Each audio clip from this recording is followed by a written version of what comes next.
Land for job घोटाला, मेधा घोटाला, IRCTC घोटाला के बाद एक बड़ी घोटाला का शुभारंभ फिर से हो रहा है। वह है नियुक्ति घोटाला, बहाली घोटाला। बीते दिनों अगवानी पुल पर ढहने पर भी प्राक्कलन और डिजाइन में घोर अनियमितता की बात जो सामने आई, सरकार ने भी स्वीकार किया, लेकिन CBI से जांच नहीं कराएंगे। आज ताजा मामला बिहार विधानसभा में सुरक्षा प्रहरी की बहाली से जुड़ा है। जो बातें जानकारी में आ रही है कि इसमें भ्रष्टाचार का नीतीश मॉडल सामने आ रहा है, जहां टेंडर निविदा प्राप्त करने वाली एजेंसी ही टेंडर निविदा की शर्तों को तैयार कर रहा है। इस विषय को लेकर हमने 23 जून को बिहार विधानसभा अध्यक्ष को भी एक पत्र लिखकर बहाली से जुड़ी जानकारी मांगी है, ताकि सच का पता चल सके। विधानसभा सचिवालय द्वारा एजेंसी का चयन भी मनमाने और भेदभावपूर्ण रूप से किया गया है। एजेंसी को कार्य आवंटन के पश्चात निविदा शर्तों में सुधार किया गया, जो कि ऐसा नियम नहीं है, ऐसा कहीं नहीं होता है। एक व्यक्ति को भी उस समिति में रखा गया है, वह व्यक्ति जिनका आचरण पूर्व में भी संदेहास्पद रहा है। इनमें से कईयों के भाई भतीजे रिश्तेदार पूर्व से ही पक्षपातपूर्ण तरीके से नियुक्ति होकर कार्य कर रहे हैं। अपने कर्मचारी चयन आयोग है, BPSC है, कई इस तरह की व्यवस्था है, आखिर उससे बहाली क्यों नहीं? सभी प्रेस मीडिया के बंधुओं, बिहार में घोटालों की बारात सज रही है। ऐसा लग रहा है कि चारा घोटाला, अलकतरा घोटाला सहित लैंड फॉर जॉब घोटाला, मेधा घोटाला, IRCTC घोटाला के बाद एक बड़ी घोटाला का शुभारंभ फिर से हो रहा है। वह है नियुक्ति घोटाला, बहाली घोटाला। और ये बहाली घोटाला लोकतंत्र के, राज्य के सबसे बड़े मंदिर विधानसभा में होने जा रहा है। अभी आप 1600 करोड़ का एम्बुलेंस के टेंडर घोटाला को देखा। सरकार मौन है CBI से जांच पर, वो पीछे भाग रही है। जदयू के सांसद के द्वारा किस तरह से पैसे की लूट मिल करके 50-50% कमीशन खोरी है। सरकार 50-50 चल रही है। बीते दिनों अगवानी पुल पर ढहने पर भी प्राक्कलन और डिजाइन में घोर अनियमितता की बात जो सामने आई, सरकार ने भी स्वीकार किया, लेकिन CBI से जांच नहीं कराएंगे।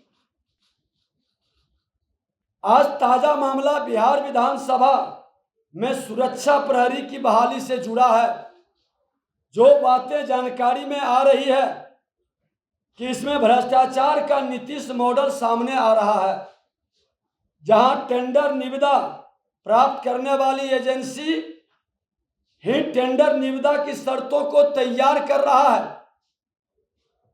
इस विषय को लेकर हमने 23 जून को बिहार विधानसभा अध्यक्ष को भी एक पत्र लिखकर बहाली से जुड़ी जानकारी मांगी है, ताकि सच का पता चल सके।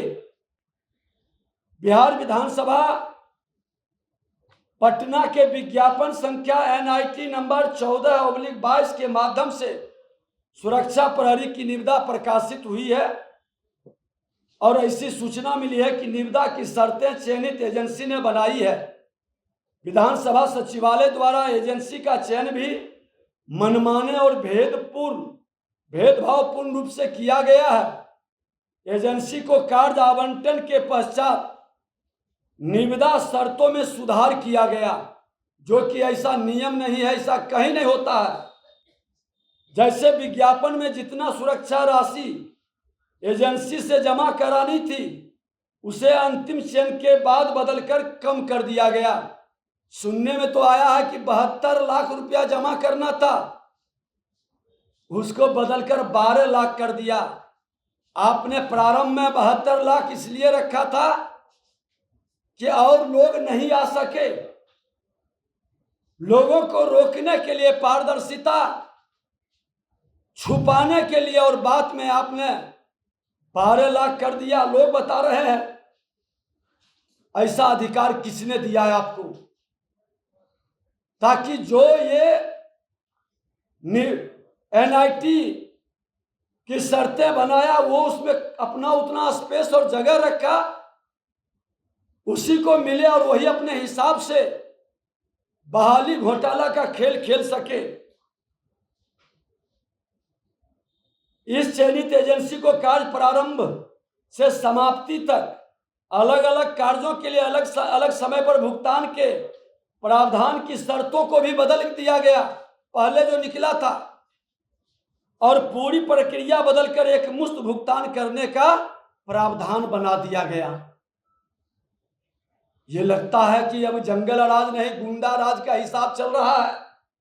नियमों की अवहेलना कर ऐसी अनियमितता पूरे भ्रष्टाचार की ओर इशारा कर रहा है। और जो सूचना मिली है कि चयन के लिए जो समिति गठित हुई है वह भी नियमानुकूल नहीं है। एक व्यक्ति को भी उस समिति में रखा गया है, वह व्यक्ति जिनका आचरण पूर्व में भी संदेहास्पद रहा है। इनमें से कईयों के भाई भतीजे रिश्तेदार पूर्व से ही पक्षपातपूर्ण तरीके से नियुक्ति होकर कार्य कर रहे हैं। पूर्व के विधानसभा में भी जो नियुक्ति हुई थी, ये कमेटी जो चयन कमेटी में मेंबर थे वो अपने भाई भतीजा रिलेटिव को खुद चयन समिति में है और खुद अपने भाई भतीजा रिलेटिव को चयनित किए हैं। जब हम विधानसभा अध्यक्ष थे, आपत्ति हमने किया है और हमने फाइल पर लिख दिया था कि पहले की बहाली घोर अनियमितता का शिकार है, आगे से इस तरह की प्रक्रिया नहीं अपनाई जाए, और चयन कमेटी जब बने तो विपक्ष और सत्ता पक्ष के लोग के बैठक करके एक पारदर्शी और नहीं तो एक उचित एजेंसी जो ईमानदारी पारदर्शिता के साथ चयन करे उसके जिम्मे देना चाहिए। अपने कर्मचारी चयन आयोग है, बीपीएससी है, कई इस तरह की व्यवस्था है, आखिर उससे बहाली क्यों नहीं? और बहाली के लिए चयनित एजेंसी को कार्य का अनुभव भी नहीं है, ये भी घोर आश्चर्य है। अनुभवहीन एजेंसी को बहाली के लिए दिया गया है ताकि सत्ता में बैठे लोगों के इशारे पर जैसे वो चाहे उस तरह से बहाली करे। पूर्व में भी सभी काम पूरा नहीं कर पाने के विरुद्ध इनके ऊपर कार्रवाई भी चल रही है। पहले भी कहीं इस तरह के ये प्रयास किए थे, वहां पे कार्रवाई का इन पर आरोप भी लगा हुआ है। उसके बाद भी इस एजेंसी को दिया गया है, और ऐसे एजेंसी को देना ये दाल में काला नहीं, पूरी दाल काली है। घोर अनियमितता का ये वातावरण विधानसभा के अंदर, जो लोकतंत्र का सबसे बड़ा मंदिर राज्य के अंदर है, वहां हो रहा है।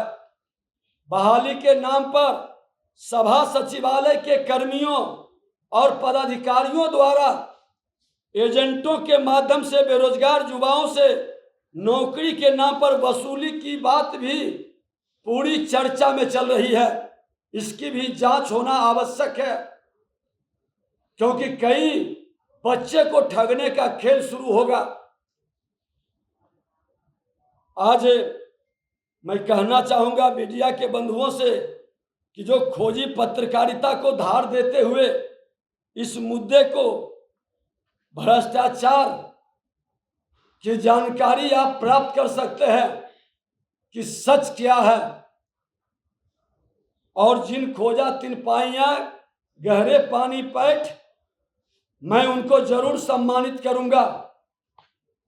आपको मिल जाएंगे जिन लोगों से पैसे ठगे जा रहे हैं विधानसभा के अंदर।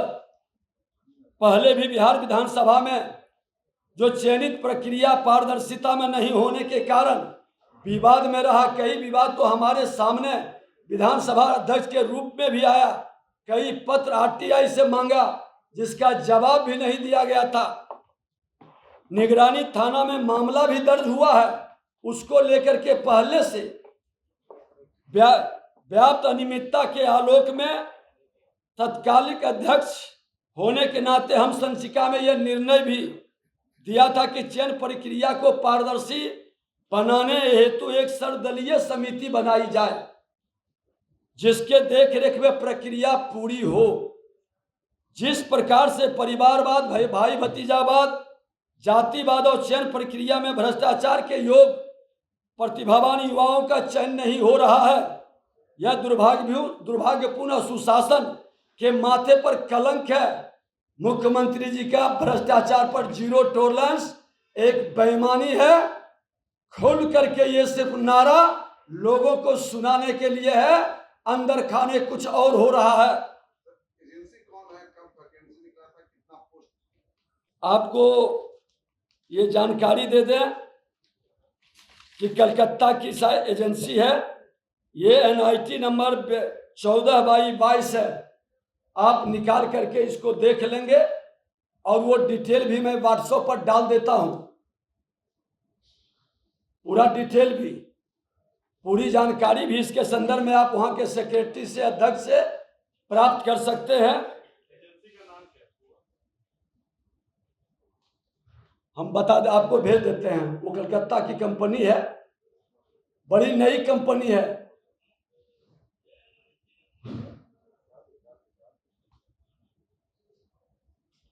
और मित्रों, सबसे बड़ी बात है कि इस तरह का खेल